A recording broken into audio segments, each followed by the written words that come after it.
À la une de l'actualité, c'est le Premier ministre Moustapha Madbouli qui a participé aujourd'hui au nom du président Abdel Fattah el-Sisi aux travaux de la deuxième session du sommet de Dakar sur le financement des infrastructures en Afrique. Dans son mot de circonstance, le chef du gouvernement a souligné que l'Égypte aspire à assumer la présidence du comité de l'agence NEPAD pour renforcer le rôle joué par l'agence au niveau international afin de réaliser l'agenda 2063 pour le développement de l'Afrique. Le Premier ministre Moustapha Madbouli a participé ce jeudi, au nom du président Abdel Fattah el-Sisi, aux travaux de la deuxième session du sommet de Dakar sur le financement des infrastructures en Afrique. Dans son discours, le chef du gouvernement a affirmé que le continent africain avait besoin d'environ 100 milliards de dollars par an pour combler le déficit de financement lié au développement des infrastructures dans le continent, soulignant la détermination et l'intention des pays africains de faire des partenariats afin d'alléger le fardeau des peuples du continent.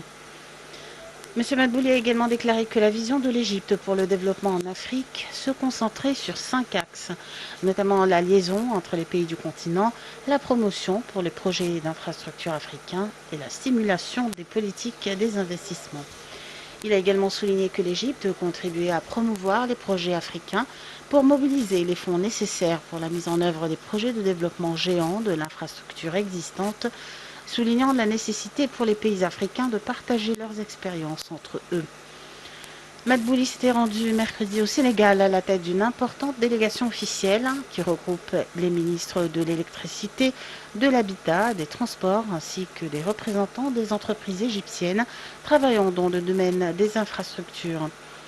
Le porte-parole du Conseil des ministres, Nader Saad, a souligné l'importance de la participation égyptienne à ce sommet, dont les travaux sont axés sur les moyens de développer les infrastructures en Afrique, ce qui est conforme aux orientations et politiques de l'État égyptien, soucieux d'intensifier les efforts de développement du continent africain. Ce sommet est également une occasion importante pour renforcer les opportunités du secteur privé égyptien dans la participation à l'établissement à des projets d'infrastructures en Afrique.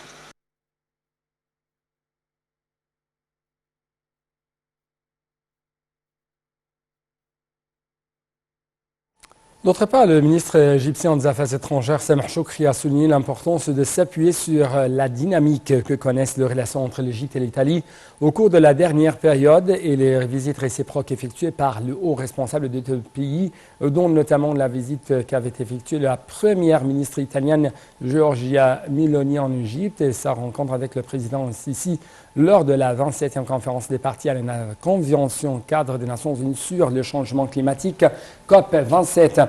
M. Choukri s'est exprimé lors de sa rencontre jeudi avec la sénatrice italienne Stefani Craxi, présidente de la Commission des Affaires étrangères de la Défense du Sénat, qui effectue une visite en Égypte actuellement.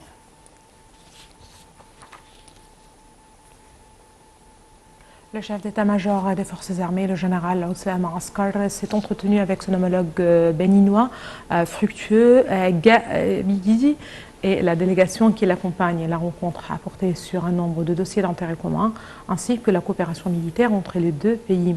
Lors de cet entretien, le général Askar a salué les fortes relations liant l'Égypte et le Bénin. Le chef d'état-major béninois a de son côté rendu hommage au rôle efficace joué par le Caire dans les différentes questions africaines.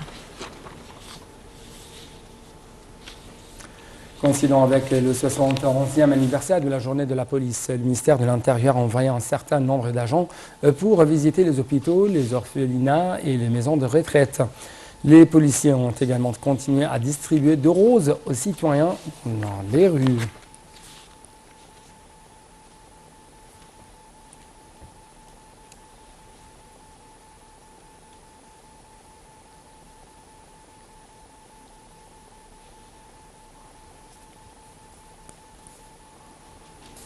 Les travaux de l'atelier politique ont été lancés ce matin sous le titre « Perspectives de transition démocratique vers un Soudan pour tout le monde » avec la participation de nombreuses forces politiques soudanaises actives. L'atelier se tient au milieu des aspirations que cet événement représentera une plateforme purement soudanaise et nationales pour discuter des problèmes qui nécessitent des solutions efficaces dans le cadre d'un dialogue sérieux qui mène à un consensus soudanais et qui répond aux aspirations des masses du peuple soudanais.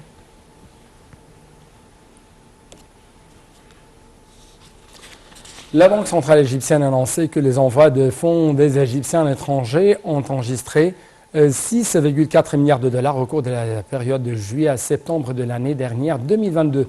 La banque a également indiqué que l'afflux d'investissements directs étrangers a enregistré 3,3 milliards de dollars durant la même période. La Banque centrale a ajouté que les recettes touristiques pour la même période avaient enregistré 4 milliards et 100 millions de dollars.